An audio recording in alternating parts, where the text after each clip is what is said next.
Sorry for the delay. બહાર જે ગુલાબની પાંખડીઓનો મારા પર વરસાદ કરવામાં આવ્યો એની લાલાશ મારા ગાલ પર તમે જોઈ શકતા હશો. So first of all thank you so much. I am honoured અહીંયા બોલાવવા બદલ. પણ જો કોઈને ક્રેડિટ જતો હોય તો એ ડૉક્ટર સપનાને જાય છે. Because somehow she could convince me. અને એમણે મને ફોન પર બે વાતો એવી કહી કે જે મને અહીંયા આવવા માટે જેણે મજબૂર કરી દીધી મને. એક તો એમણે મને એવું કહ્યું કે સ્ટુડન્ટ્સ આપસે ડરતે હૈ. તો મેં કીધું એવું તો હું એટલો બિહામણો તો નથી. પણ એમણે કહ્યું કે वो सोचते हैं कि आप मना कर दोगे, आप नहीं आओगे, बिकॉज स्टूडेंट सोचते हैं कि you are out of their league, out of their reach. તો મને આમ મેં સેલ્ફ એક ઇન્ટ્રોસ્પેક્શન કર્યું ને મને એવું થયું કે મારા માટે છબી ખરાબ છે. જો વિદ્યાર્થીઓને એવું લાગતું હોય કે હું એમની પહોંચની બહાર છું તો એ છાપ મારા માટે સારી નથી. તો મારે સામેથી વિદ્યાર્થીઓ પાસે આવવું જોઈએ કે જો એમને મને મળવું છે, મારી સાથે વાતો કરવી છે, તો એટલે મેં એમને તરત કહ્યું કે સારું હું આવીશ. એ જ ફોન કોલમાં, પહેલાં જ ફોન કોલમાં મેં એમને હા પાડી દીધી કે હું આવીશ. કઈ તારીખ ને ક્યારે એ બધું પછી નક્કી કર્યું, પણ આઈ સેડ કે યસ આઈ વિલ કમ. તો thank you so much for having મી. મને એ વાતનો આનંદ છે કે અહીંયા બીજા બધા ડિપાર્ટમેન્ટ પણ હાજર છે. અને જે રીતે મહેન્દ્રસિંહ બેટિંગ કરતા હતા મને એવું લાગ્યું કે મને મિડલ ઓર્ડર કે લોઅર મિડલ ઓર્ડરમાં આવવું પડે તો પણ વાંધો નથી. તો યુનિવર્સિટી પછીનું જીવન, મેં પૂછ્યું કે શું બોલશું, શેના વિશે કહેશું? તો મેડમે સરસ વિષય પસંદ કર્યો કે યુનિવર્સિટી પછીનું જીવન, કોલેજ પછીનું જીવન, અભ્યાસ પછીનું જીવન. તો બેઝિકલી શું તફાવત હોય છે? અત્યારે જ્યારે તમે અભ્યાસ કરી રહ્યા છો, કોલેજમાં છો, કોઈ ડિગ્રી પરસ્યુ કરી રહ્યા છો, એ જીવન અને એકવાર કોલેજના દરવાજાની બહાર તમે નીકળો પછીના જીવનમાં શું તફાવત છે? તો એક ફિલ્મ હતી બહુ જ સુંદર, રંગ દે બસંતી. એનો એક બહુ જ फेवरेट डायलॉग है मारो कि कॉलेज के गेट के इस पार हम लाइफ को नचाते हैं, ते उस साइड लाइफ हमको नचाती है. तो this is the major difference. एक ज वाक्य में जो मारे तफावत कहेवानो होय तो कॉलेजना गेटनी आ तरफ આપણે આપણી મરજી પ્રમાણે જીવન જીવીએ છીએ, આપણી ઈચ્છા પ્રમાણે. જવાબદારી હોતી નથી, કોઈ ફાઇનાન્શિયલ બર્ડન નથી હોતું, માત્ર એક જ લક્ષ્ય હોય છે, અભ્યાસ. મજાના મિત્રો હોય છે, મજાના શિક્ષકો હોય છે, મજાની લાઈફ હોય છે. અને એકવાર કોલેજના દરવાજાની બહાર નીકળીએ પછી ખરા સંઘર્ષો, ખરા પડકારો શરૂ થાય છે. અને એનું એકમાત્ર કારણ એ છે કે જિંદગીની પરીક્ષામાં બધું જ અભ્યાસક્રમ બહારનું પૂછાય છે. સો અહીંયા પહેલાં તમને ભણાવવામાં આવે છે, પહેલાં તમને લેસન્સ આપવામાં આવે છે અને પછી તમારી પરીક્ષા લેવાય છે. બહાર પરીક્ષા પહેલાં લેવાય છે અને પાઠ પછી ભણાવવામાં આવે છે. તો જ્યારે મારે યુનિવર્સિટી પછીના જીવનની વાત કરવાની હોય ત્યારે જે મુખ્ય 4 પડકારો છે, જે મને એવું લાગે છે, એ 4 R છે: રેવન્યુ, રિસ્પોન્સિબિલિટી, રિલેશનશિપ અને રેપ્યુટેશન. તો સૌથી પહેલાં રેવન્યુ, કારણ કે સૌથી મોટો પડકાર, સૌથી મોટી ચેલેન્જ યુનિવર્સિટીના દરવાજાની બહાર નીકળ્યા પછી રોજગાર મેળવવાની હોય છે, રૂપિયા કમાવાના છે. અને જે સૌથી મહત્ત્વની બાબત છે, મને ખબર નથી કે આ જગત પ્રેમના ભરોસે ચાલે છે, પ્રેમના આધારે ચાલે છે, ભાઈચારાના આધારે ચાલે છે.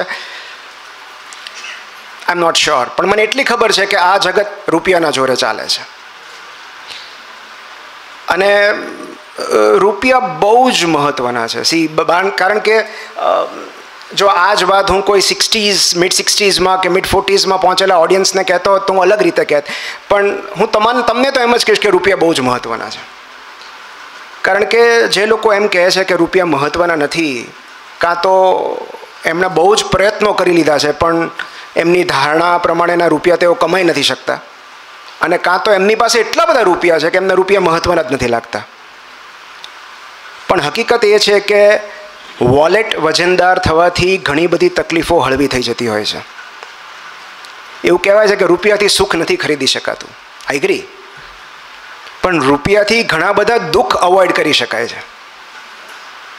તમારી પાસે રૂપિયા હોય તો એટલીસ્ટ ગરીબીનું દુઃખ તો ન જોવું, આર્થિક ભીંસ, આર્થિક સંકળામણનું દુઃખ તો ન જોવું. તમે રૂપિયાથી મેટ્રેસ ખરીદી શકો છો, ઊંઘ નથી ખરીદી શકતા, પણ એટલીસ્ટ એવી તો મેટ્રેસ હશે ને કે તમે આખી રાત પડખા ફરો તો સવારે બેકેક ના થાય. તો રૂપિયાથી સુવિધા ખરીદી શકાય છે, સગવડ ખરીદી શકાય છે, સુખ નથી ખરીદી શકાતું. પણ કેટલાક દુઃખ ચોક્કસ ટળી શકે છે. તો બહુ જ જરૂરી છે. અને એટલે પહેલો જે પડકાર છે રેવન્યુનો, રોજગાર. રોજગાર ક્યાંથી મળે, એમ્પ્લોયમેન્ટ કઈ રીતે મળે? તો તમે તો બધા આટલા સુંદર ઇન્સ્ટિટ્યુશનમાં ભણી રહ્યા છો એટલે ભવિષ્ય વિશે બહુ ચિંતા નથી, તમારા બધાનું ભવિષ્ય ઉજ્જવળ છે. પણ જે 2-3 વાત મારે ખાસ કહેવાની છે, જે મને એવું લાગે છે કે જ્યારે હું તમારી ઉંમરનો હતો ત્યારે મને કોઈ આ વાત કરી હોત તો કદાચ મારી સમજણમાં વધુ વધારો થયો હોત. કારણ કે એક બહુ સરસ પુસ્તક છે, what colour is your parachute, જે જો તમે વાંચ્યું ન હોય, અનફોર્ચ્યુનેટલી કદાચ મને લાગે છે કે ગુજરાતીમાં હજી ઉપલબ્ધ નથી. પણ જે લોકોને હજી રોજગાર શોધવાનો બાકી છે, અથવા જેઓ પોતાના રોજગાર સાથે સંતુષ્ટ નથી, પોતાની જોબ સાથે સંતુષ્ટ નથી, એમને થાય છે કે આ નોકરીમાં મજા નથી આવતી, આ જે કામ હું કરી રહ્યો છું એમાં મને સંતોષ નથી, મારો આનંદ નથી, એમને દરેકે પુસ્તક વાંચવું જોઈએ. તો બેઝિકલી એક બહુ સરસ શબ્દ મેં એમાંથી વાંચ્યો અને છે જોબ બેગર, નોકરી ભિક્ષુક. આ શબ્દ મારા માટે નવો હતો કે નોકરી ભિક્ષુક એટલે શું? તો એક એવી માનસિકતા હોય છે ઘણા બધાની કે 10-15 જગ્યાએ રિઝ્યુમે મોકલે, એપ્લિકેશન કરે કે ભાઈ જોબ જોઈએ છે, 15-20-25 જગ્યાએ માસ એપ્લિકેશન મોકલી દે, જ્યાંથી પોઝિટિવ રિપ્લાય આવે ત્યાંથી. તો આ માનસિકતા જોબ બેગરની છે. કારણ કે ભિક્ષુક કોને કહેવાય? જે મળે લઈ લે. એ લોકો પાસે પસંદગી નથી હોતી. બેગર્સ આર નોટ ચૂઝર્સ. તો જ્યારે તમારી એવી માનસિકતા હોય કે અહીંથી બહાર નીકળશું પછી જે નોકરી મળે એ કરી લેશું, 15-20 જગ્યાએ મળી આવશું ઇન્ટરવ્યૂમાં, જ્યાંથી પોઝિટિવ કોલ આવે, પોઝિટિવ રિપ્લાય આવે, ત્યાં આપણે કામે લાગી જશું. તો એ માનસિકતા છે એ ભિક્ષુકની માનસિકતા છે. હું તમને એવી વિનંતી કરું છું કે તમે આ માનસિકતા સાથે કોઈ પણ રોજગાર ન શોધતા. એનું કારણ એ છે કે શરૂઆતમાં જ્યારે સૌથી મોટું મોટિવેશન રૂપિયા છે, રૂપિયા મળશે ત્યારે તમને મજા આવશે, પણ 3 મહિના, 6 મહિના, 1 વર્ષ down the line you will start hating your job, કે મજા નથી આવતી. તો એની સામે જે અભિગમ હોવો જોઈએ એ છે present yourself as a resource. તમે એક રિસોર્સ છો, અને જે રીતે તમે બહાર નીકળશો પછી તમે નોકરીની શોધમાં હશો, એમ એવા કેટલા એમ્પ્લોયર્સ પણ હશે જેમને તમારી જરૂર હશે. સો તમે શું ઓફર કરી શકો છો આ જગતને? તમે કોઈ પણ ડિપાર્ટમેન્ટમાં હો. મને ઘણા જે MBBSમાં સ્ટુડન્ટ્સ હોય એમના વાલીઓ મને પૂછતા હોય છે કે નિમિતભાઈ કઈ બ્રાન્ચમાં સ્પેશિયાલિટી કરવી, કે આજથી 10 વર્ષ પછી શેનો ટ્રેન્ડ હશે? રેડિયોનો હશે, સર્જરીનો હશે, માર્કેટમાં શેનો ટ્રેન્ડ હશે? એમાં અમે અમારા બાળકોને મૂકીએ. અને ત્યારે દરેકને મારો એક જ જવાબ હોય છે કે માર્કેટનો ટ્રેન્ડ ભૂલી જાઓ. તમારા બાળકને એ પૂછો કે એ શું ઓફર કરી શકે છે, એને શેમાં મજા આવે છે. બિકોઝ ટ્રેન્ડ તો કાલ સવારે બદલાઈ જશે. But always ask your self કે તમારી પાસે એવું શું છે જે તમે જગતને ઓફર કરી શકો છો. અને એની માટે આજે મેં પુસ્તકની વાત કરી, what colour is your parachute. એમાં અમુક એક્સરસાઇઝ છે, અમુક એવી માનસિક કસરતો જે તમને તમારી જાત પ્રત્યે, તમારી આવડત પ્રત્યે અવેર કરે છે, જાગૃત કરે છે. અને એમાંની એક એક્સરસાઇઝ છે ફ્લાવર એક્સરસાઇઝ. મેં સરને કીધું તો એક પ્રિન્ટ લેવાનું, તો તમે બતાવી શકો? યા સો એ ફ્લાવર એક્સરસાઇઝ તમારા દરેકે એકવાર જસ્ટ સો આ એક બહુ સુંદર આકૃતિ છે અને આઈ વિશ કે તમને બધાને ગૂગલ પર આકૃતિ મળી. તમે પુસ્તક ન વાંચો તો કશો વાંધો નથી, પણ તમે આકૃતિ એકવાર જોઈ લેજો. તો સૌથી પહેલાં છે કે સ્ટેપ 1 કે સર્વિંગ ધીઝ વેલ્યુઝ, ગોલ્સ, પર્પઝીસ. જીવનમાં તમારા મૂલ્યો શું છે, તમારો ઉદ્દેશ્ય શું છે. આ પહેલી પાંખડી છે એમાં તમારે એ લખવાનું છે, in order of priority for me. તમારા માટે સૌથી પહેલી પ્રાથમિકતા શું છે? શાંતિ, રિસ્ક ટેકિંગ, નૈતિકતા, પ્રસિદ્ધિ, શું છે? જેમ કે હું ઉદાહરણ આપું કે કેટલાક લોકોને ગવર્મેન્ટ જોબ, 9 to 5ની જોબ એમના માટે સૂટ કરે છે. આમાં સારું કે ખરાબ નથી હોતું, કઈ નોકરી તમને સૂટ કરે છે. તો જો મને એવું લાગતું હોય કે મને હું 9 થી 5 માટે જ બનેલો છું, એકવાર ડિપાર્ટમેન્ટમાંથી નીકળ્યા પછી શાંતિ, તો ત્યાં તમારે એવું લખવાનું કે મારે એક પીસફુલ જોબ જોઈએ છે. ઓકે, હું મારી વાત કરું તો મેં ગવર્મેન્ટ હોસ્પિટલમાં પણ કામ કરેલું છે, પણ મને હંમેશા એવું હતું કે બિકોઝ મને રિસ્ક ટેકિંગ ગમે છે, મને નવા કેસીસ, ચેલેન્જિંગ કેસીસ મને ગમે છે, અને મને હંમેશા મારી પ્રકૃતિ એવી રહી છે કે I should be my own boss. મારી ઉપર કોઈ ન હોવું જોઈએ, હું કોઈની નીચે કામ નહીં કરી શકું. એ મને એમ કે 5 વાગે આવો તો મારે 5 વાગે એવું નહીં. હું કામ 15 કલાક કરીશ, 12 કલાક કરીશ, પણ હું મારી ટર્મ્સ પ્રમાણે કામ કરીશ. So that was my purpose, એ મારી વેલ્યુ હતી, તો એ મારે ત્યાં લખવું જોઈએ. સ્ટેપ 2 ઇઝ કયા ઓર્ગેનાઇઝેશનમાં યુઝિંગ ધીસ સ્પેશિયલ નોલેજ. તો આ પાંખડી જે 2 છે, બીજા નંબરની પાંખડી, એમાં તમારે એ લખવાનું છે કે તમારી પાસે કયું સ્પેસિફિક નોલેજ છે. હવેનો યુગ જે છે એ સ્પેસિફિક નોલેજનો યુગ છે. તમે શેમાં કૌશલ્ય ધરાવો છો, પ્રાવીણ્ય ધરાવો છો, કયું એવું ક્ષેત્ર છે જેની તમને સૌથી વધારે માહિતી છે, સૌથી વધારે અનુભવ છે. કારણ કે હું બધું નથી વાંચી શકવાનો.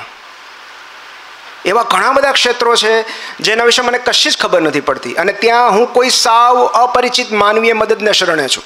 તમે કોઈ સાચું,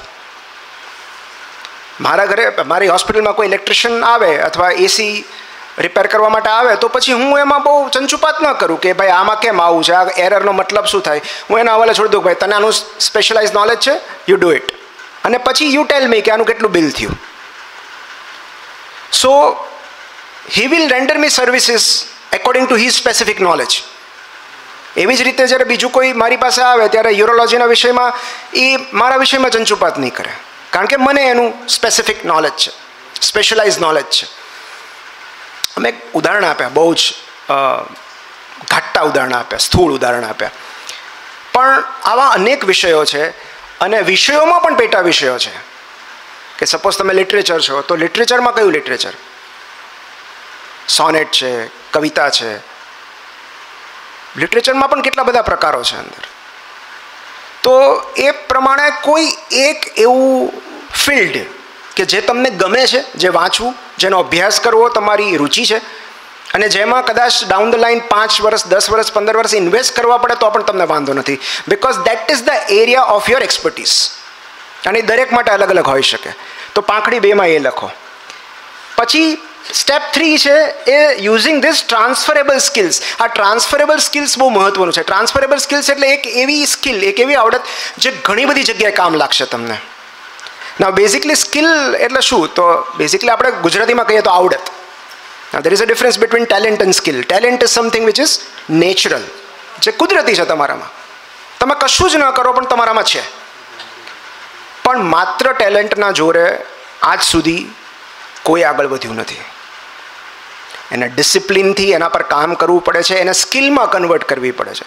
સારું ક્રિકેટ રમે છે તો એ ટેલેન્ટ છે, પણ proper cover drive, proper straight drive, pull shot, આ બધી સ્કિલ છે.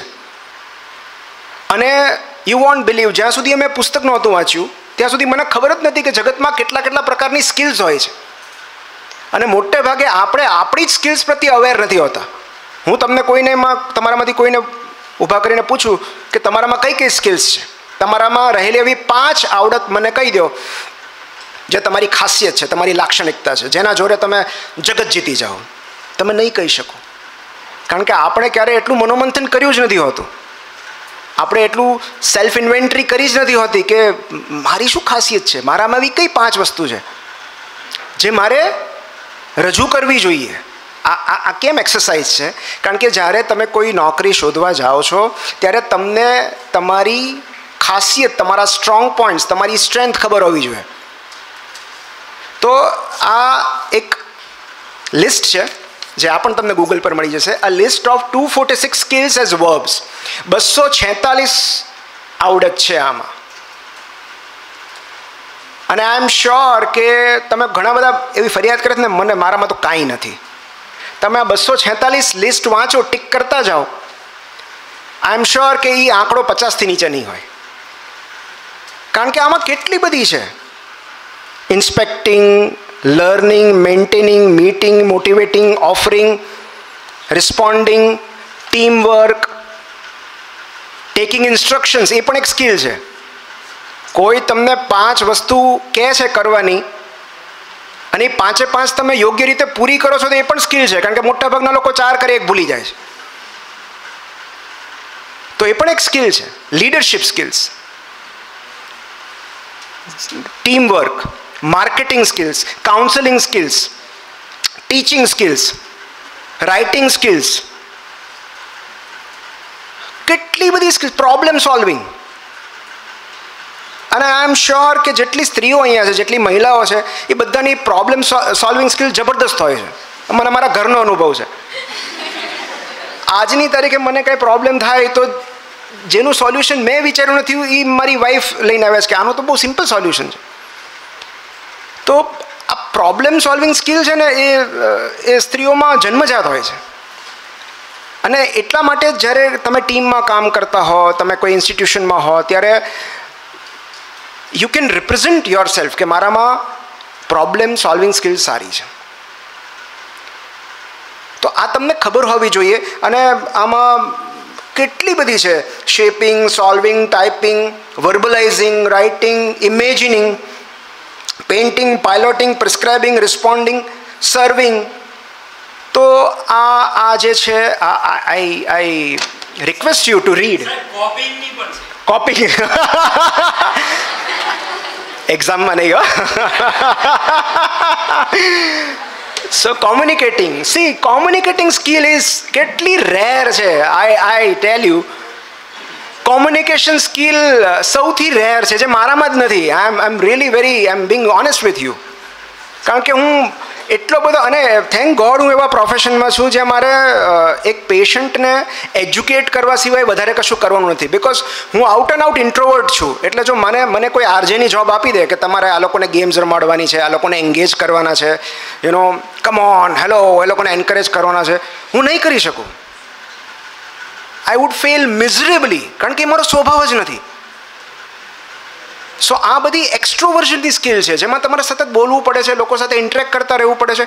હવે 6-7 લોકો ભેગા થાય તો હું અનકમ્ફર્ટેબલ ફીલ થવા માંડું છું. I go into my shell. તો કોમ્યુનિકેશન સ્કિલ, માર્કેટિંગ સ્કિલ, તો આ બધી સ્કિલ્સ છે. તમે આનો અભ્યાસ કરી અને તમે એમાંથી એના રાઉન્ડ કરી, ટિક કરીને તમે ઇન્ટ્રોસ્પેક્ટ કરી શકો છો કે એમાંથી તમે કઈ ધરાવો છો. એ તમે પાંખડી 3માં લખો. તો એવી રીતે આ 6 પાંખડી છે એ તમારે ભરવાની છે. અને એના આધારે તમારે નક્કી કરવાનું છે કે તમારે કયા પ્રકારની નોકરી કરવી છે. So that is the mentality of a resource person, not a beggar. You decide કે તમારે શું કામ કરવું છે, તમારે ક્યાં એપ્રોચ કરવો છે. એટલે બધાની ઈચ્છા તો એવી જ હોય કે આપણે અદાણી કે અંબાણી સાથે કામ કરીએ, પણ એમાં પણ વાંધો નથી.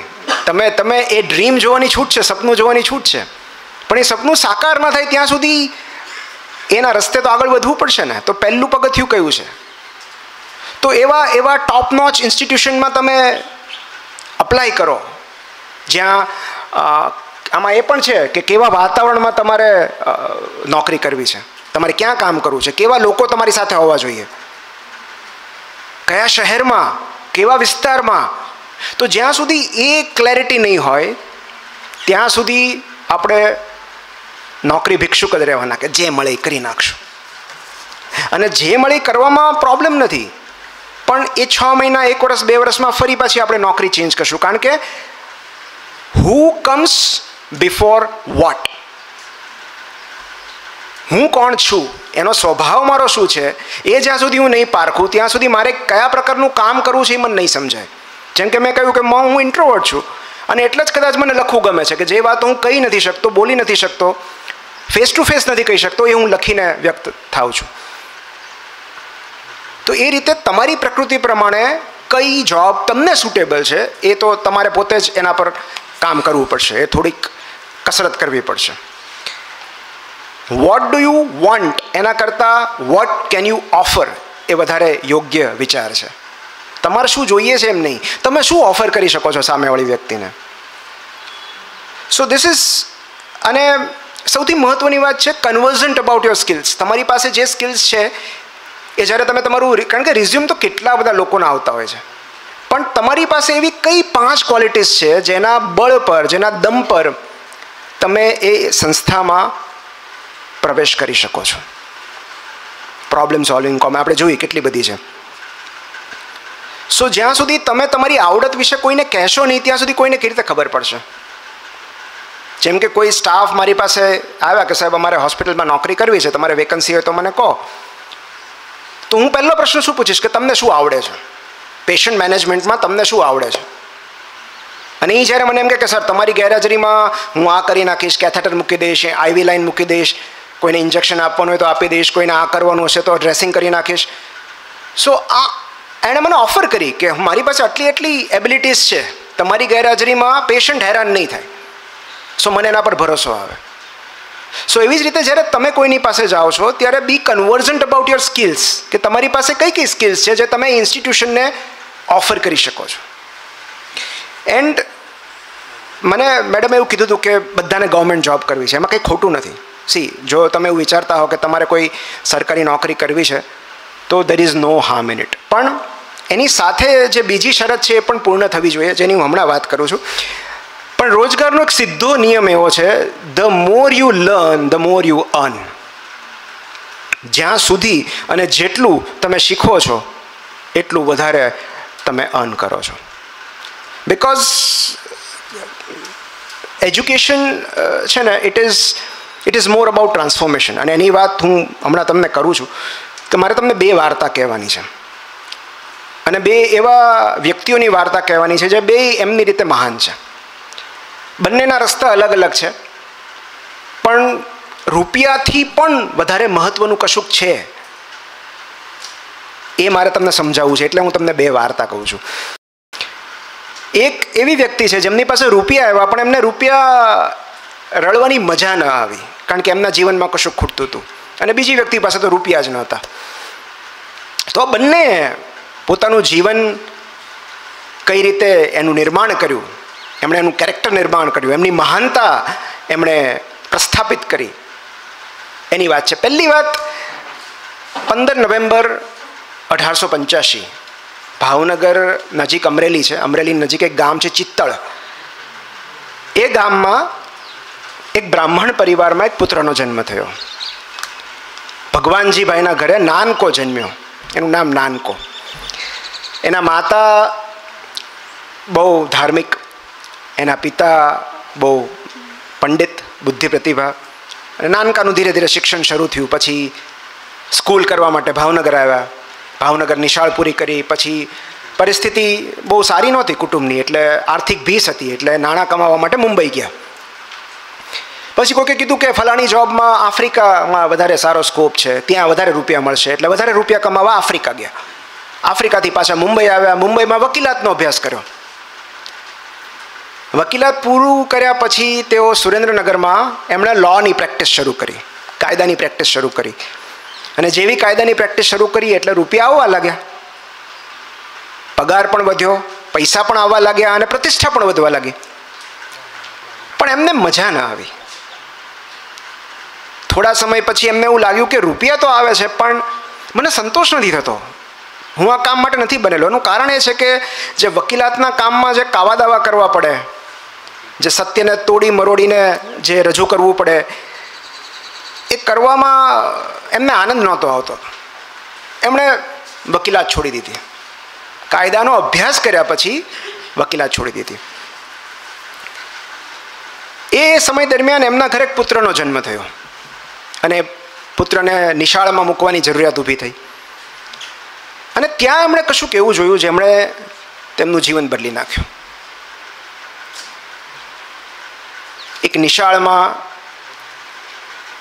શિક્ષકો બાળકોને મારતા, ચોંટીઓ ભરતા, ગાળો આપતા. તો એવા શિક્ષકો પાસે પોતાના દીકરાને મૂકતા એમનો જીવ ન ચાલ્યો, એમનો આત્મા કકળી ઉઠ્યો કે આ રીતે બાળકોને ટ્રીટ કરાય, આવી રીતે બાળકોની સંભાળ લેવાય, એમને મારીને, એમને વઢીને, એમને ગાળો દઈને, એમને ચીટિયા ભરીને. નથી ભણાવવો મારે. અને ત્યારે એમને થયું કે મારે કંઈક કરવું છે. ત્યારે રાષ્ટ્રીય આંદોલનનું વાતાવરણ હતું. એટલે એમને થયું કે મારે દેશ માટે કંઈક કરવું છે, પણ કઈ રીતે કરવું, કઈ રીતે મદદ કરવી દેશને, એમને સમજાતું નહોતું. અને એ સમયે તેમના હાથમાં એક પુસ્તક આવ્યું. ઇટાલિયન ફિઝિશિયન મારિયા મોન્ટેસોરીનું એક પુસ્તક. આ વાર્તા કહેતી વખતે હું ઇમોશનલ થઈ જાઉં તો મને માફ કરજો, કારણ કે આ વ્યક્તિ મારા હૃદયની બહુ નજીક છે.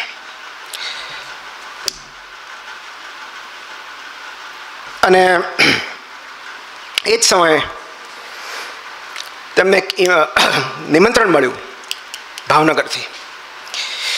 નાનાભાઈ ભટ્ટ દ્વારા એક સંસ્થામાં કામ કરવાનું. એમના મામાનો પત્ર મળ્યો કે ભાવનગર આવી જા.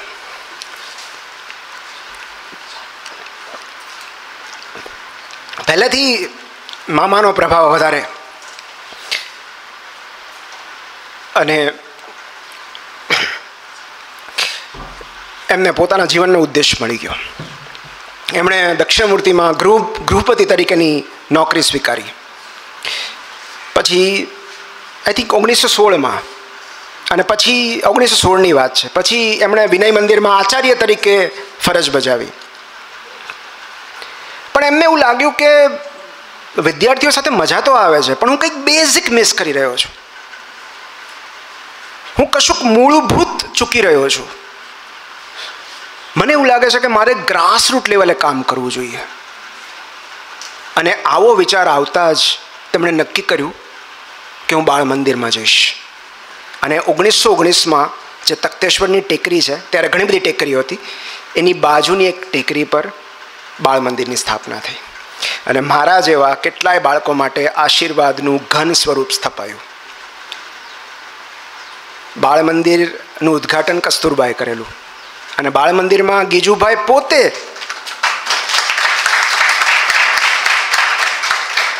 હવે તમને ખ્યાલ આવી ગયો છે કે હું જેમનું વર્ણન કરી રહ્યો છું એ ગીજુભાઈ બધેકા છે.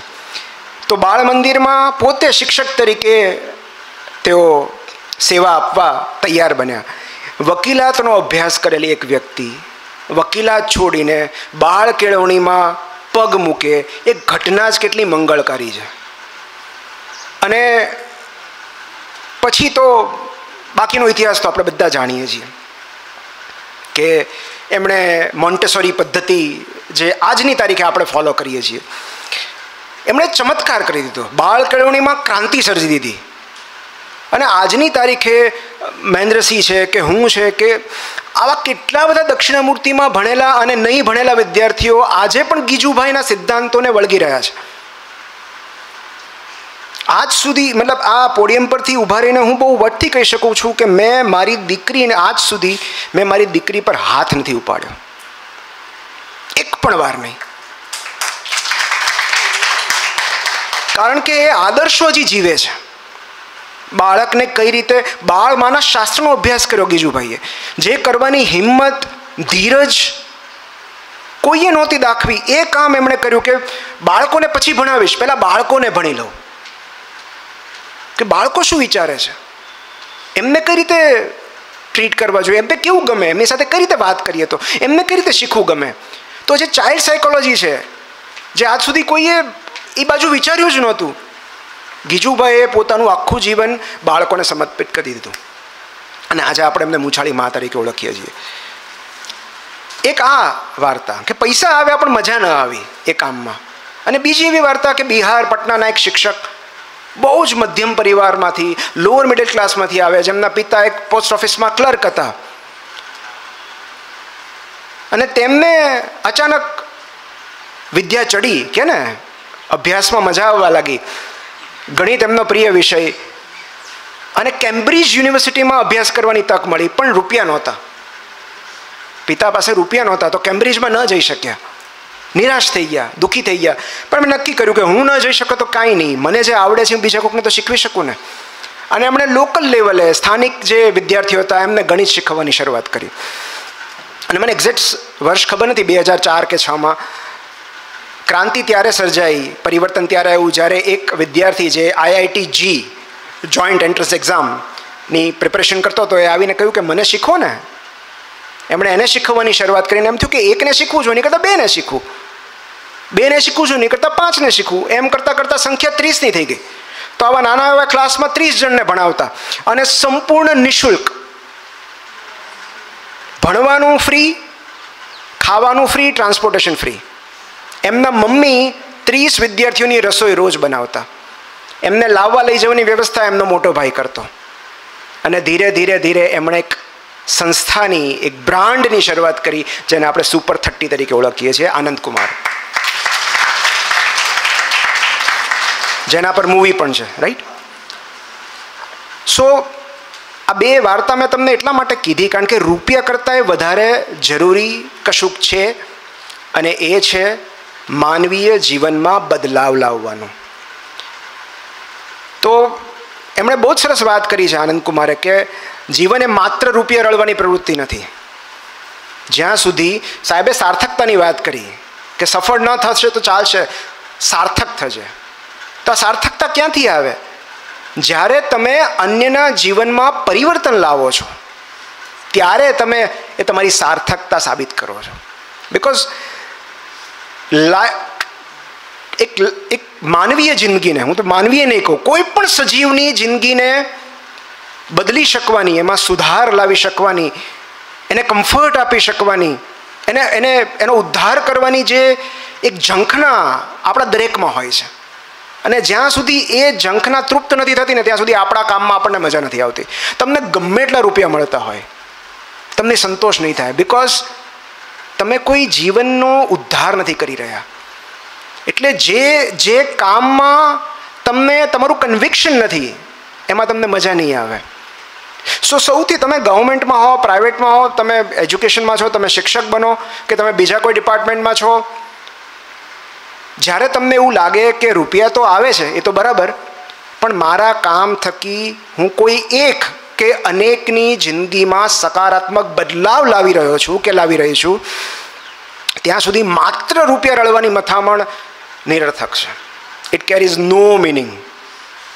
તમારા બેંક એકાઉન્ટમાં કોઈ તમને 10 લાખ રૂપિયા, 15 લાખ રૂપિયા, 1 કરોડ રૂપિયા આપી દે અને તમે એમ કહો તમે જલસા કરો, તમને જીવન નહીં ગમે. તમે 6 મહિના એશ કરશો, 1 વર્ષ તમે મોજ કરશો, પ્રવાસ કરશો, પણ જ્યાં સુધી મિનિંગ ક્રિએટ નહીં થાય જીવનમાં ત્યાં સુધી તમને સંતોષ નહીં મળે. અને માટે મેં પહેલાં પણ કહ્યું, education is all about transformation. તમે અન્યનું જીવન કઈ રીતે ટ્રાન્સફોર્મ કરી શકો છો. અને આ બંને મહાનુભવો, બંને વિભૂતિઓ, ગ્રેટ મહાન લોકો, એ કેમ મહાન બન્યા? કારણ કે એમણે માત્ર રૂપિયાનો વિચાર ન કર્યો. એમણે એવું વિચાર્યું કે હું કેટલા લોકોના જીવનમાં પરિવર્તન લાવી શકું છું, કેટલાકની જિંદગી બદલી શકું છું. બાળક હોય કે તમારી આસપાસ રહેતા લોકો હોય. હું તો સિમ્પલ, હું ઘણીવાર મને લોકો કહે ડિપ્રેશન, હું એમ કહું છું કોઈ એક સજીવની કાળજી લો. એક બિલાડીને દૂધ પીવડાવો, કૂતરાને બિસ્કિટ ખવડાવો, તમને બહુ જ સારું લાગશે. મેં એક મારા ફ્રેન્ડને કીધું કે ભાઈ તને આવું ઉદાસી લાગતી હોય ને તો તું બિલાડી લઈ આવ. અને ખરેખર કેટ્સની પ્રેઝન્સ છે ને, ઇવન ડોગ્સની for that matter, anti depression જેવું કામ કરે છે. 6 મહિના પછી મેં પૂછ્યું, મેં તો શું થયું? તો કે હવે ઓલી બિલાડી ડિપ્રેશનમાં છે.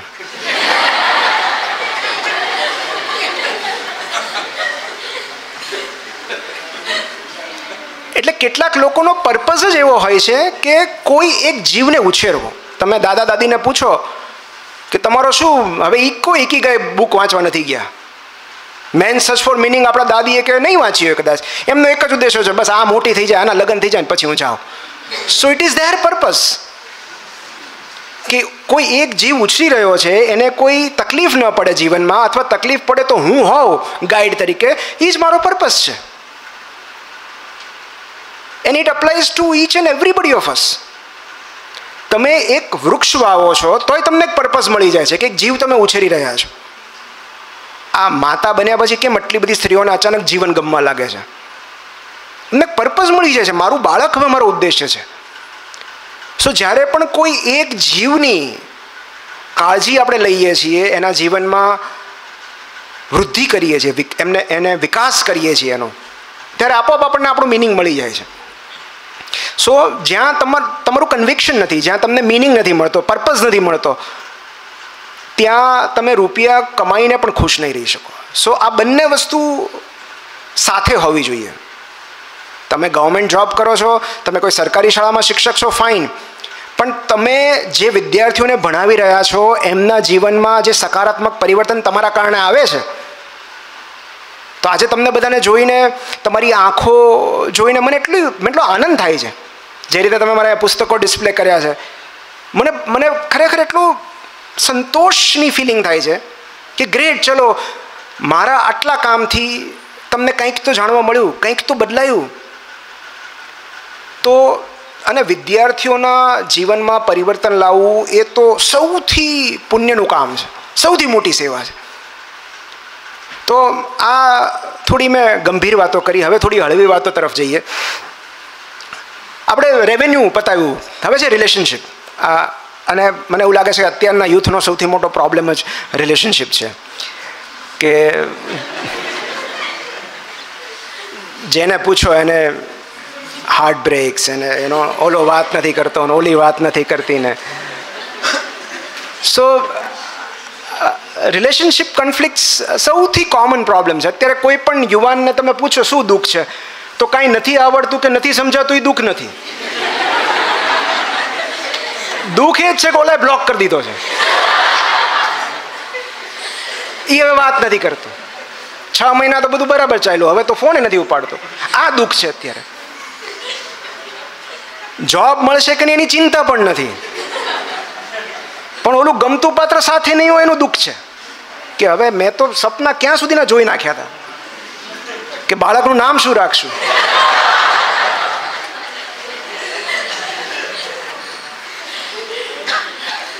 તો આ અત્યારની સમસ્યા છે. અને યુનિવર્સિટી આની શરૂઆત અહીંયા થઈ જાય કોલેજમાં જ, પણ આ જે પ્રોબ્લેમ્સ છે એ કેરી ફોરવર્ડ એના દરવાજાની બહાર પણ થતા હોય છે. કારણ કે અહીંયા બહુ રોઝી હોય, તમારી પાસે ખૂબ બધા વિકલ્પો હોય. બહાર એવું એટલું સરળ નથી હોતું ભાઈ. એટલે રિલેશનશિપ પ્રોબ્લેમ્સ, અને આ દરેક જણને હું કહેતો હોઉં છું કે જે લોકો યુવાવસ્થામાં છે અથવા પ્રવેશી રહ્યા છે અથવા રિલેશનશિપમાં જશે ટૂંક સમયમાં, કારણ કે એ પણ જરૂરી છે. મને એકાંત ગમે છે એવું કહેવા માટે પણ જીવનમાં કોઈકની હાજરી જરૂરી છે. હા, રોજ સવારે તમને કોઈ ઉઠાડવાવાળું ન હોય, સાંજે ઘરે કોઈ તમારી રાહ જોવાવાળું ન હોય, કોઈ તમને રોકવાવાળું ન હોય, ટોકવાવાળું ન હોય, પ્રશ્નો પૂછવાવાળું ન હોય, તો એ અવસ્થાને આઝાદી કહેવાય કે એકલતા કયો? સો એ પણ જરૂરી છે. પણ હું એવું કહીશ કે સૌથી મહત્વની બાબત છે સેટ યોર બાઉન્ડ્રીઝ. તમારી હદ તમે નક્કી કરો, અને આ બહુ જ જરૂરી છે, જે આપણે કોઈ નથી કરતા. અને બાઉન્ડ્રીઝ એટલે આપણે આપણી જાત માટે બનાવેલા એવા નિયમો જે આપણી આસપાસ રહેલા દરેક લોકોએ પાળવા જરૂરી છે. મતલબ તમે નક્કી કરો કે મારી સાથે આ ભાષામાં વાત હું નહીં ચલાવી લઉં, આ ગેરશિસ્ત હું નહીં ચલાવી લઉં, આ પ્રકારની મજાક કે મશ્કરી મને મંજૂર નથી. અને જો કોઈ એનું ઉલ્લંઘન કરે છે તો એ વ્યક્તિથી દૂર જવું એ તમારો અધિકાર છે. સો તમારી આસપાસ રહેલા દરેક લોકોને ખબર હોવી જોઈએ કે તમારી સાથે વાત કરવાના કેટલાક નિયમો છે, અને જો તમે એનું પાલન ન કરી શકો તો આપણે વાત નહીં કરીએ. સેટિંગ બાઉન્ડ્રીઝ બહુ જરૂરી છે, કારણ કે આજે મોટાભાગના લોકો એટલે હેરાન થાય છે, એમને ખબર જ નથી કે હદ રેખા ક્યારની ભૂસાઈ ગઈ છે. જ્યારે પહેલો હાથ ઉપાડ્યો તો ત્યારે જ બાઉન્ડ્રી ક્રોસ થઈ ગઈ છે, એ વાયોલેટ થઈ ગયા છે રૂલ્સ. અને આ તમારા સેલ્ફ એસ્ટીમ માટે બહુ જરૂરી છે. જો તમે તમારી જાત માટે નિયમો નહીં બનાવો, જો તમને જ તમારા નિયમો ખબર નથી કે how you should be treated, અન્યને કઈ રીતે ખબર પડશે?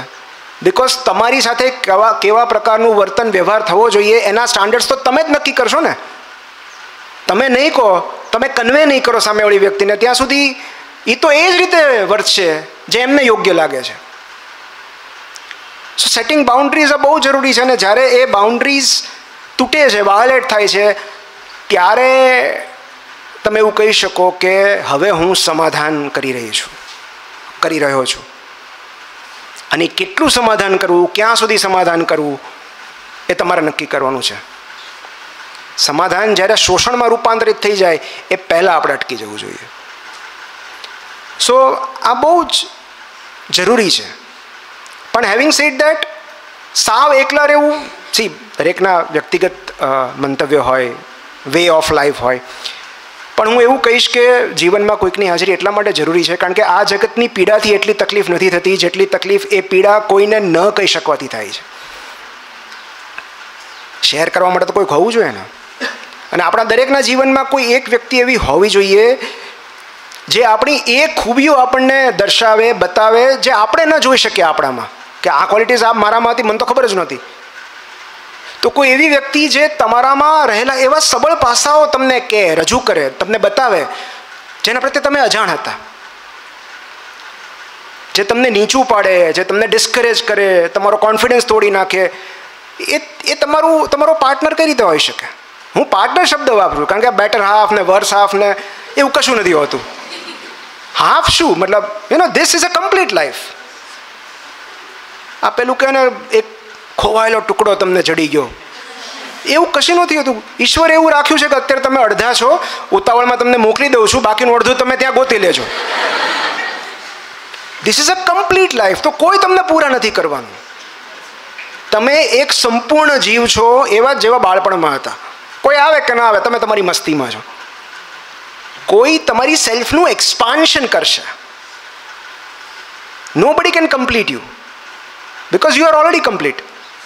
બટ એ વ્યક્તિની જરૂર છે જે તમને એક્સપાન્ડ કરે, જે તમારી ચેતનાનો વિસ્તાર કરે, જે તમને ગ્રો કરે. Because love is growth.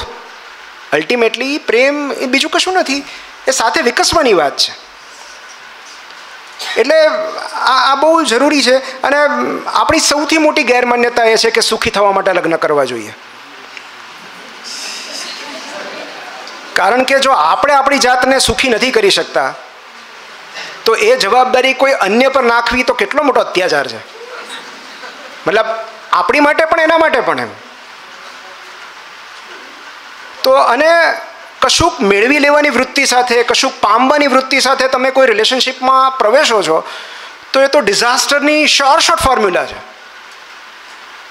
તમારે કંઈક જોઈએ છે એટલે તમે જીવનસાથીની પસંદગી કરો છો. ડિઝાસ્ટર જ થવાનો છે બિકોઝ તમે એ રિલેશનશિપમાં કંઈક મેળવવાની વૃત્તિ સાથે ગયા છો. જો તમે તમારી જાતને સુખી, શાંત, સમૃદ્ધ નથી કરી શકતા તો આ જગતમાં એવી કોઈ રોમેન્ટિક રિલેશનશિપ નથી જે તમને સભર કરી શકે. કારણ કે બીજી કોઈ વ્યક્તિ મને એવું કશું જ ઓફર નથી કરી શકવાની જે ઓલરેડી મારી પાસે નથી.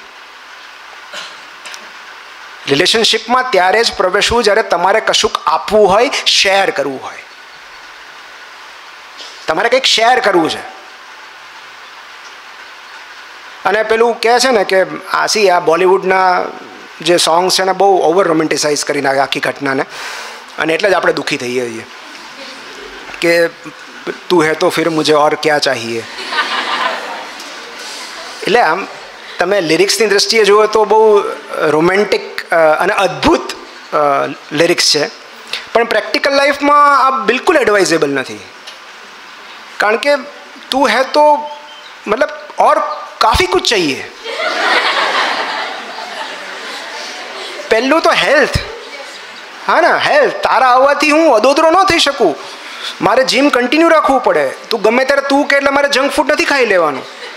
સો મારા શારીરિક અને માનસિક, આજે વર્લ્ડ મેડિટેશન ડે છે, તો મારા શારીરિક અને માનસિક સ્વાસ્થ્યની કાળજી મારે જ લેવી પડશે.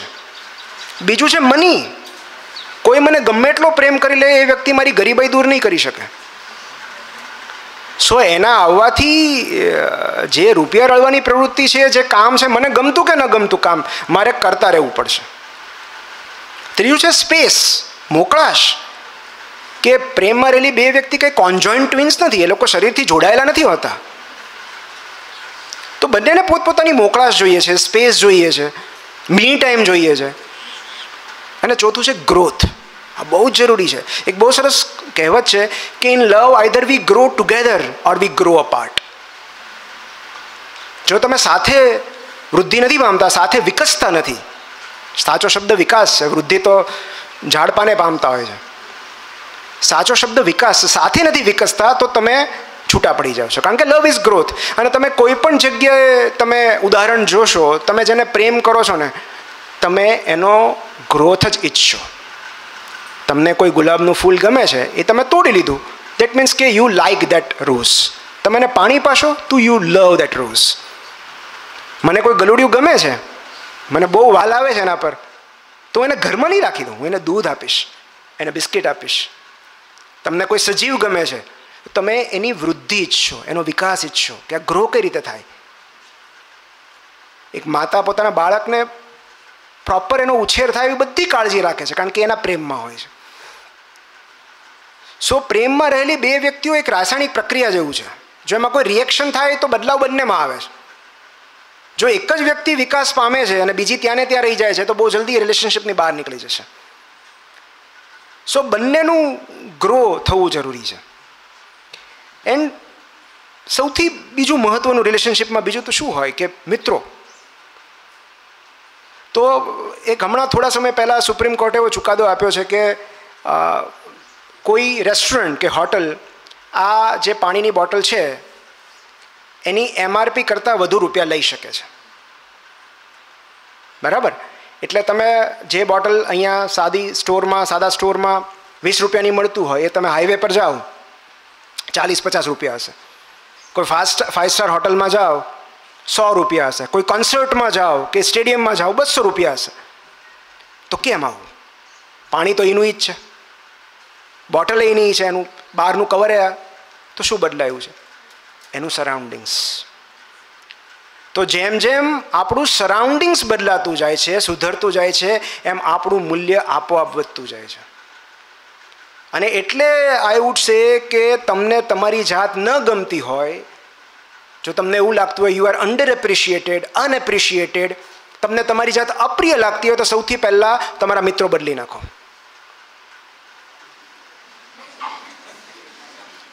ઘણી ફ્રેન્ડશીપ આજે તૂટી જશે, તૂટવા દો. પણ કેવું હોય છે કે આપણે બધા ધીરે ધીરે એક ઇન્ટરનલ ડાયલોગ ડેવલપ કરતા હોઈએ છીએ. એક આત્મસંવાદ આપણા દરેકનો હોય છે, જે આપણે અરીસામાં જોઈને બોલતા હોય છે કે વાહ મસ્ત લાગે છે. આ એક પ્રકારનો છે. બીજો, તારામાં કંઈ ખાસ નથી, કાંઈ લેવા જેવું નથી, પેલું કહે ને. તો આત્મસંવાદ કોણ ઘડે છે? સૌથી પહેલાં માતા પિતા, બીજા શિક્ષકો, અને ત્રીજા મિત્રો. તો જો તમારો જાત સાથેનો વાર્તાલાપ યોગ્ય નથી, દેટ મીન્સ આ ત્રણમાંથી કોઈ એક લેવલે પ્રોબ્લેમ છે.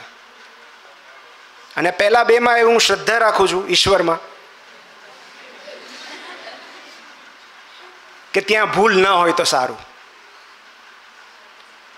તો તમારો જે આત્મસંવાદ છે એ તમને ન ગમતો હોય તો સૌથી પહેલાં ચેન્જ યોર સરાઉન્ડિંગ્સ. તમે જેવું તમારું વાતાવરણ બદલશો, તમને તમારી જાત મૂલ્યવાન લાગવા માંડશે. આ પાણીની બોટલની જેમ. જસ્ટ એવા મિત્રોથી દૂર ચાલ્યા જાઓ જે સતત તમારું અવમૂલ્યન કરે છે, અપમાન કરે છે, જે તમને મહત્ત્વ નથી આપતા. કારણ કે ધીરે ધીરે એમની સાથે રહીને તમે પણ તમારી જાતને મહત્ત્વ નહીં આપો. તમને એવું લાગશે કે હું એટલો મહત્ત્વનો નથી. સો એક આ વાત છે. કારણ કે જીમ રોનનું એક બહુ સરસ વિધાન છે કે you are the average of 5 people you spend your time with. જે 5 લોકો સાથે તમે મહત્તમ સમય પસાર કરો છો, તમે એમની સરેરાશ છો. હવે તમે નક્કી કરો કે તમારે કોની સાથે સમય પસાર કરવો છે. અને આ બધા સ્ટેટમેન્ટ્સ જો આપણે એના પર વિચારીએ તો આ એક એવા સ્ટેટમેન્ટ છે જે આપણા થીજેલા માનસ પર કુહાડી વડે પ્રહાર કરે છે. આપણે ક્યાં ખોટી દિશામાં જઈ રહ્યા છીએ એ આપણને સમજાય છે. પણ તમને એમ થાય કે ઘરમાં કે વર્ક પ્લેસ પર આવવું હોય તો દૂર જવાય એવું છે જ નહીં. મારી ક્લાસમેટ જ આવી છે, શું કરું? અથવા મારી રૂમમેટ એવી છે, રૂમ પાર્ટનર જેવી છે, રૂમ બદલી શકાય એવું નથી, ઘર બદલી શકાય એવું નથી. ક્યારેક ઘરમાં આવા લોકો હોય તો શું કરો તમે? જે સતત તમારું અપમાન કરે, અવમૂલ્યન કરે, જેમના માટે તમારું કોઈ મહત્વ જ નથી, તમારું કોઈ અસ્તિત્વ જ નથી. તો એનો જવાબ હું એવું કહીશ કે distance is our biggest defence. આપણું સૌથી મોટું સંરક્ષણ અંતર છે. સૌથી પહેલું ફિઝિકલ ડિસ્ટન્સ, એમનાથી શારીરિક અંતર બનાવીને રાખવું, બને એટલું દૂર જવું. જો એ શક્ય ન હોય તો વર્બલ ડિસ્ટન્સ. જ્યારે તમે કોઈની સાથે વાત કરવાનું બંધ કરી દો છો, એને શાબ્દિક એનર્જી આપવાનું બંધ કરી દો છો, આપોઆપ એક અંતર ઊભું થાય છે. અને ત્રીજું છે, એ પણ ન થાય તો ત્રીજું છે emotional distance. You stop taking that person seriously. એની વાતોને બિલકુલ ગંભીરતાથી ન લેવી. હવે એવું કરવા માટે થોડી ઘણી આધ્યાત્મિક કસરત જોઈએ, પણ what you focus on grows. તમે જેના પર એટેન્શન ફોકસ કરશો એ વૃદ્ધિ પામશે તમારા જીવનમાં. ઓકે, સો તમે બહાર બેઠા બેઠા કોઈ તમાકુની બ્રાન્ડ પર ફોકસ કરશો તો તમારા જીવનમાં વ્યસન આવશે. તમે પ્રોબ્લેમ્સ પર ફોકસ કરશો તો બીજા 4-5 પ્રોબ્લેમ્સ આવશે. If you focus on the solution તો સોલ્યુશન આવશે. સો આખું જીવન એટેન્શનની રમત છે. તમે ક્યાં એટેન્શન આપો છો, where the attention goes the energy flows. તમે કોને કોને ઇગ્નોર કરતા શીખી જાઓ છો, એ બહુ જ મહત્વની વાત છે. મારી પાસે કેટલો સમય છે? 5 મિનિટ. ઓકે, તો છેલ્લે સમય મળશે તો હું તમને એક પુસ્તક વિશે વાત કરીશ. પણ આ તમને થોડું આકરું લાગશે સાંભળવું, પણ સાહેબે કીધું ને કે એવો આશીર્વાદ આપ્યો કે સફળ ન થશે, એમ તમારા બધાના મારા દિલથી આશીર્વાદ છે કે તમને જીવનમાં ખૂબ બધા હાર્ટબ્રેક્સ મળે.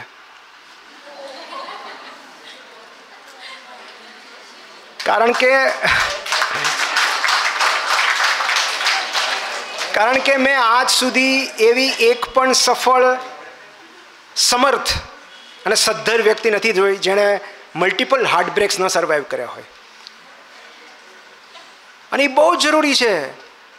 સાચો પ્રેમ મેળવવા માટે કેટલાય બધા ખોટી જગ્યાએથી હાર્ટબ્રેક કરીને પાછા આવવું પડે છે. ત્યાં સુધી કોચલું તૂટતું જ નથી. સો આ બહુ જ જરૂરી છે કે એ તમારું ભવિષ્ય નક્કી કરશે તમે હાર્ટબ્રેક્સને કઈ રીતે હેન્ડલ કરો છો. અને એક ફિલોસોફર નીટ્શેનું એક બહુ સરસ કોટ છે, what doesn't kill you makes you stronger. મૃત્યુ સિવાયની દરેક દુર્ઘટના તમને મજબૂત કરવા માટે આવે છે. સો આ બહુ જ જરૂરી છે. જે અત્યારે લોકો તમને ના પાડે છે ને, જે તમને બ્લોક કરે છે ને, આજથી 10 વર્ષ પછી તમે એમનો આભાર માનશો કે તે બ્લોક ન કર્યો હોત ને તો હું ભરાઈ ગયો હોત, હું વિકસી જ ન શક્યો હોત. કારણ કે આપણે યુવાન હોઈએ ને ત્યારે આપણને એક જ ડાયમેન્શન દેખાતું હોય છે, પ્રેમનું. આપણને એમ લાગે છે કે પ્રેમ જ સર્વસ્વ છે. ઓહો, આ મળી જાય પછી ઓર ક્યાં ચાહીએ. પણ જેમ જેમ તમે પરિપક્વ થતા જાઓ છો તમને સમજાય છે કે પ્રેમ સિવાય કેટલા બધા પરિમાણો છે, અને એ બધા પરિમાણોમાં વિકસવું હોય તો આ બહુ જરૂરી છે કે કોઈક તમને સમયસર ના પાડે, તમારો ઈગો તોડે. કારણ કે આગ નથી લાગતી ત્યાં સુધી તો રોકેટ પણ ઉપર નથી જતું. આગ લાગવી જરૂરી છે. અને આ રિજેક્શન્સ, હાર્ટબ્રેક્સ, આ બધું આપણું કેરેક્ટર બિલ્ડ કરે છે. જ્યારે આપણું ઈચ્છ્યું નથી થતું, આપણે ધારેલું નથી થતું, ત્યારે જે આપણું વર્તન છે, આપણે શું કરીએ છીએ, એ આપણું કેરેક્ટર બિલ્ડ કરે છે. અને એક બહુ સાદી તમને પ્રેક્ટિકલ ટીપ આપું કે એક ફાઇનાન્શિયલ ઇન્વેસ્ટમેન્ટનો નિયમ છે કે never put all your eggs in one basket. હા, કે ક્યારેય બાય ધ વે તમે અત્યારથી તમારું જેવું તમારું અર્નિંગ શરૂ થાય ને, you start saving and start investing. આડ વાત કરી દઉં છું, એસઆઈપી શરૂ કરી દેજો. જે ભૂલ મેં કરી તમે ન કરતા. 10%, 5%, 100 રૂપિયાથી ચાલુ કરજો. પણ તમે આટલા યુવાન છો, તમે અત્યારથી જો તમને તમારામાં ફાઇનાન્શિયલ વિઝડમ આવશે, ફાઇનાન્શિયલ સ્માર્ટનેસ આવશે, તો આજથી 10-15 વર્ષ પછી તમને બહુ કામમાં લાગશે. ખાસ કરીને દીકરીઓને કહું છું કે તમારું પોતાનું સેવિંગ હોવું જોઈએ, તમારું પોતાનું ઇન્વેસ્ટમેન્ટ હોવું જોઈએ. આ વાત અત્યારે નહીં સમજાય, 10-15 વર્ષ પછી તમને આ બહુ આશીર્વાદરૂપ લાગશે. સો જેવા રૂપિયા મળે એમાંથી અમુક પર્સન્ટેજ અલગ રાખી દો. 10% જાત પર ખર્ચો, બિકોઝ એ પહેલો નિયમ છે, ફર્સ્ટ પે યોર સેલ્ફ 10%. પરિવાર માટે ખર્ચો, પણ ઇન્વેસ્ટમેન્ટ અને સેવિંગ જો તમને સમજણ ન પડતી હોય તો કોઈ એક્સપર્ટને પૂછો જેને એમાં સ્પેસિફિક નોલેજ છે. મારે મ્યુચ્યુઅલ ફંડમાં રોકવા હોય તો મને કોઈ જ નોલેજ નથી, તો જે એજન્સીસ છે બધી, જે ફાઇનાન્શિયલ ફર્મ્સ છે, મારે એમનો સપોર્ટ લેવો પડે. તો એવી રીતે ઇમોશનલ ઇન્વેસ્ટમેન્ટનો પણ એક નિયમ છે, never put all your eggs in one basket. મતલબ કોઈ એક વ્યક્તિમાં બધું રોકાણ ન કરવું. ભાવનાત્મક રોકાણ ક્યારેય બધું એક વ્યક્તિમાં ન કરવું. એનો મતલબ એમ નથી કે 4-5 બોયફ્રેન્ડ રાખવા કે ગર્લફ્રેન્ડ રાખવી,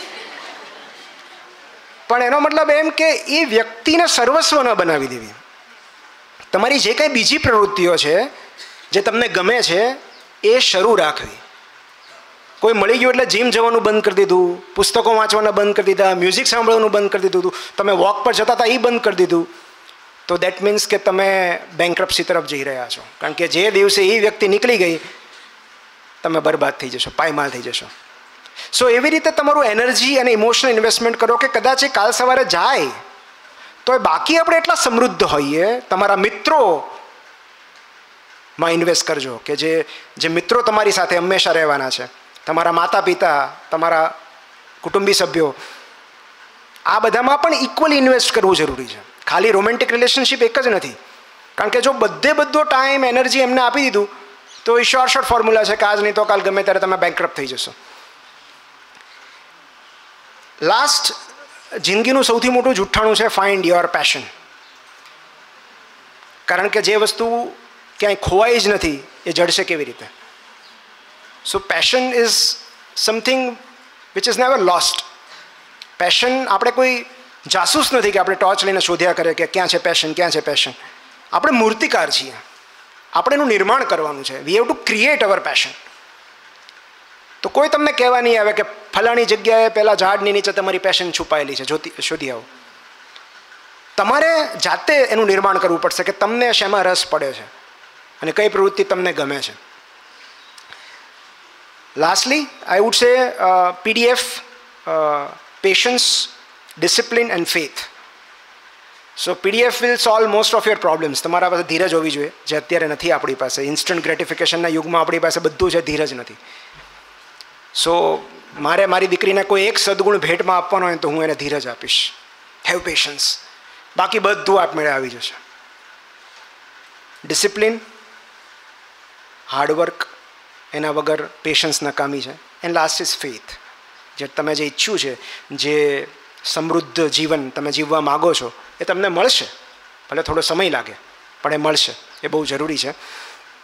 એન્ડ લાસ્ટ હું માઇન્ડસેટની વાત કરીશ છેલ્લે 1-2 મિનિટ, કે આ જગતમાં 2 પ્રકારના માઇન્ડસેટ હોય છે. એક છે ફિક્સ માઇન્ડસેટ અને એક છે ગ્રોથ માઇન્ડસેટ. તો ફિક્સ માઇન્ડસેટ એટલે એવા લોકો જેવું વિચારે છે કે આ જગતમાં બહુ મર્યાદિત તક છે, મર્યાદિત નોકરી છે, મર્યાદિત રૂપિયા છે, મર્યાદિત પ્રસિદ્ધિ છે, મર્યાદિત લોકપ્રિયતા છે, અને કોઈકને મળી ગયું છે તો મને નહીં મળે. એને ફલાણો પુરસ્કાર મળી ગયો, એ મિલિયનર થઈ ગયો એટલે હું નહીં થઈ શકું. આ ફિક્સ માઇન્ડસેટ છે અને એ ઈર્ષા જન્માવે છે. અને બીજો છે ગ્રોથ માઇન્ડસેટ, કે આ જગતમાં અમર્યાદિત તકો છે, અમર્યાદિત પ્રસિદ્ધિ છે, લોકપ્રિયતા છે, અમર્યાદિત પૈસો છે. જો એને મળ્યું છે તો મને પણ મળી શકે છે. મારે એની પાસેથી શીખવું જોઈએ. This is growth mindset. So આગળના જીવનમાં, આઈ વુડ સે યુનિવર્સિટી પછીના જીવનમાં સૌથી વધારે તમને ઉપયોગી થવાનું હોય તો એ તમારી કોમ્યુનિકેશન સ્કિલ છે, તમારો માઇન્ડસેટ છે, તમે કઈ રીતે લોકોને અપ્રોચ કરો છો. એન્ડ આઈ એમ શ્યોર આજે હું તમારી સામે અહીંયા હાજર છું એનું એકમાત્ર કારણ ડૉક્ટર સપનાની કોમ્યુનિકેશન સ્કિલ છે. બિકોઝ શી કુડ કન્વિન્સ મી. એમણે જે રીતે વાત રજૂ કરવી હું ના જ ન પાડી શક્યો. અને લોકો ડરે છે એટલા માટે કારણ કે હું હા કરતાં ના અનેક ગણી વધારે વાર પાડું છું.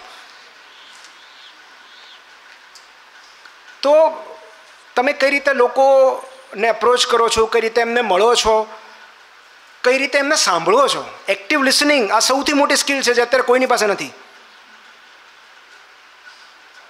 તમે શાંતિથી ફોન બાજુ પર મૂકીને એક પણ વાર ફોન હાથમાં લીધા વગર કોઈને શાંતિથી એક ચિત્તે સાંભળો છો તો એ દાન એટેન્શનનું અત્યારે સૌથી મોટું દાન છે. અને તમે સામેવાળી વ્યક્તિને તમારા પ્રેમમાં પાડી શકો છો માત્ર આટલું જ કરવાથી. કાંઈ જ બોલો નહીં, દલીલ ન કરો, ટોકો નહીં, ખાલી એને સાંભળો. આ સૌથી મોટી સેવા છે. તમે જો 10, 15, 20 મિનિટ કોઈને શાંતિથી સાંભળો છો ને તો એનું અડધું દુઃખ ઓછું થઈ જશે, એની અડધી પીડા ઓછી થઈ જશે. મારી પત્ની ઘણીવાર મને કહે છે કે મારે સોલ્યુશન નથી જોતું, તું ખાલી સાંભળી લે, મને શાંતિ થઈ જશે. સો આ બહુ મોટી સેવા છે. તમે કોઈને શાંતિથી સાંભળો છો, તમે અત્યારે સેવા જ કરી રહ્યા છો મને સાંભળીને. સો તમારી કોમ્યુનિકેશન સ્કિલ, તમારો માઇન્ડસેટ, તમે પરિસ્થિતિને કઈ રીતે જોવો છો, આ બહુ જરૂરી છે. અને એક છેલ્લી વાત છે મારે તમને, બિકોઝ અહીંયા ભાષાના વિદ્યાર્થીઓ છે, એક બહુ સરસ પુસ્તક છે ફોર એગ્રીમેન્ટ્સ જે તમારા બધાએ વાંચવું જોઈએ. 4 સમજૂતીઓ, જેનું ગુજરાતી ભાવાનુવાદ છે, તમને મળી જશે અહીંયા લોકમિલાપ કે બુક પ્રથામાં મળી જશે. 4 સમજૂતીઓ ગુજરાતીમાં પણ અવેલેબલ છે, અથવા તમે એને 4 સંકલ્પો પણ કહી શકો કે જે દરેકે લેવા જોઈએ આપણી યુનિવર્સિટી બહારની લાઈફમાં સુખી થવા માટે, સફળ થવા માટે. તો એ કયા સંકલ્પ છે, કયા રિઝોલ્યુશન છે? એમાં પહેલો એ છે બી ઇમ્પેકેબલ વિથ યોર વર્ડ્સ. શ્રેષ્ઠ શબ્દોની પસંદગી કરો જ્યારે પણ બોલો, જેની પણ સામે બોલો. કારણ કે આપણા વિચારો અને આપણા શબ્દો આપણું જીવન ઘડે છે. અવર થોટ્સ ક્રિએટ અવર રિયાલિટી, અવર વર્ડ્સ ક્રિએટ અવર રિયાલિટી. અને એટલે જ અમુક શબ્દો છે ને વડીલો બોલવા જ ન દેતા. તમે એની સામે તમે મૃત્યુ તો બોલી જ નહીં શકો, એવું ન બોલાય. કોઈકના સમાચાર હોય તો અશુભ સમાચાર આવ્યા છે એવું કે, મને કંઈક થઈ જાય તો એવું કે. તો કેમ આપણે કેમ જાણી જોઈને અમુક શબ્દો અવોઇડ કરી રહ્યા છીએ? કારણ કે શબ્દો આપણી વાસ્તવિકતા બનાવે છે. જ્યારે પણ આપણે કોઈની સાથે વાત કરીએ છીએ ત્યારે આપણે કયા શબ્દોની પસંદગી કરીએ છીએ એના આધારે આપણું આગળનું જીવન નક્કી થતું હોય છે. આ માન્યમાં ન આવી વાત છે પણ હકીકત છે કે તમે કેવા શબ્દોની પસંદગી કરો છો. અને પેલું ઘણીવાર કહે છે ને કે I did not mean it. તો જો તમે મીન નથી કરતા તો તમે કહો છો શું કામ? Have filter. કેટલાકને અહીંયા ગળણી નથી હોતી, એ ફિલ્ટર રાખો. કારણ કે એકવાર એ તીર છૂટી ગયું પછી તમે એ અંડુ નહીં કરી શકો. પછી સોરી એક જ શસ્ત્ર રહેશે, તમે ઓલરેડી ઘાવ આપી દીધો છે. સો બી ઇમ્પેકેબલ વિથ યોર વર્ડ્સ. તમે શ્રેષ્ઠ શબ્દોની પસંદગી કરો. તમારો સમય લો. એમ કહો કે હું 10 મિનિટ રહીને જવાબ આપું, 15 મિનિટ રહીને જવાબ આપું, હું મેસેજ કરું તમને. પણ ગુજરાતી ભાષા કે અંગ્રેજી ભાષા કે હિન્દી ભાષાના જે શ્રેષ્ઠ શબ્દો તમારી જાણમાં છે એનો ઉપયોગ કરજો. Your life will change. Second છે નેવર ટેક એનીથિંગ પર્સનલી. ક્યારેય કશું મન પર ના લો. કોઈ તમારી સાથે વાત નથી કરતું, ઉદ્ધતાઈથી વાત કરે છે, તમારું અપમાન કરે છે, તો એ તમારા વિશે નથી, એ એમનું ચારિત્ર બતાવે છે. એ માણસ દુઃખી છે, એ માણસ ક્યાંક ભેંસમાં છે, એ પોતે એટલો બધો અસ્વસ્થ છે કે એની અસ્વસ્થતા બહાર છલકાય છે. It has nothing to do with you. આપણે ઘણી વાર થાય ને કે નીકળ્યા હોય વ્હીકલ લઈને, જરી કડી જાય ને મતલબ બાંધવાની રાહ જોતા હોય, નીચે ઉતરી જાય તરત. કેટલું બધું ફ્રસ્ટ્રેશન હશે. મતલબ ભારત પિંક બોલ ટેસ્ટ હારી ગયું ત્યારથી લઈને ઘરમાં કોઈનું સાંભળતું નથી. જગતભરના ફ્રસ્ટ્રેશન માટે તમે જ મળશો એને. તો એ ગંદકી ઠાલવવાનું સ્થળ મળી ગયું ને એને. તો એ તમને ગમે એવા શબ્દો કે ભાઈ સોરી મારી ભૂલ થઈ ગઈ, કારણ કે it is not about you, it is about him. એ દુઃખી છે, એ પીડાય છે. સો ક્યારે પણ કશું મન પર ન લેવું, એને પર્સનલી ન લેવું, કારણ કે એ તમારા વિશે છે જ નહીં, એ એમના વિશે છે. જે માણસ સુખી ને પ્રસન્ન છે એ શું કામ તમને હેરાન કરે, એ શું કામ તમારું અપમાન કરે, એ શું કામ તમારા વિશે ઘસાતું બોલે, શું કામ તમારી ટીકા કરે. તો જેમને પોતાનું જીવન શુષ્ક અને કંટાળાજનક હોય છે ને એમને જ બીજાના જીવનમાં રસ પડે છે. તમારી લાઈફ જ હેપનિંગ હોય, તમારી પાસે જ કામ ખૂટતા ન હોય, તો તમે બીજાના જીવનમાં શું ડોક્યું કરવા જવાના. અને એટલે જ પેલું કહે છે ને get a life.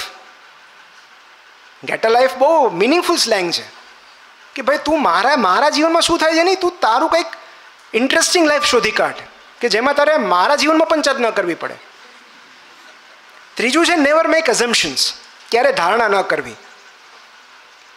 For example ક્યારના સાહેબ સુનમુન બેઠા છે એટલે મને એવી ધારણા થાય છે કે હવે મને બેસાડી દેશે કે બહુ થયું. 5 દિવસથી તમારા મિત્રનો મેસેજ નથી, એમ થાય કે કાંઈક મારી મેં કાંઈક કીધું હતું એનું ખોટું લાગ્યું છે, પેલી વાત નથી કરતી, મારામાં ઇન્ટરેસ્ટેડ નથી. આ બધા એઝમ્પશન્સ છે. તો નેવર મેક એઝમ્પશન્સ. તમે પૂછી લો કે ભાઈ આપણી વચ્ચે અંતર ઊભું થયું છે અને ઓછું કરવામાં હું કંઈ કરી શકું, મારી કંઈ ભૂલ થઈ ગઈ છે. તમે કેમ મારાથી નારાજ લાગો છો? પૂછો. જ્યાં સુધી પૂછશો નહીં ત્યાં સુધી ખબર નહીં પડે. ત્યારે જો સાચે નારાજગી હશે તો કહેશે ને કે તારી આ વાત મને નહોતી ગમી, અને નહીં હોય તો કહેશે કે ના એવું કશું જ નથી, તને કેમ એવું લાગે છે. તો નેવર મેક એઝમ્પશન્સ કોઈ પણ વસ્તુમાં, ક્યાંય પણ. અને ચોથું છે ઓલવેઝ ગીવ યોર 100%. કારણ કે પરિણામો ક્યારેય આપણા હાથમાં નથી હોવાના, ક્યારેય નહીં, ક્યાંય પણ નહીં. ઇવન પરીક્ષામાં પણ નહીં અને પરીક્ષાની બહાર પણ નહીં. રિઝલ્ટ્સ ક્યારે આપણા હાથમાં નથી, આપણા હાથમાં માત્ર પ્રયત્નો છે, એફર્ટ્સ છે.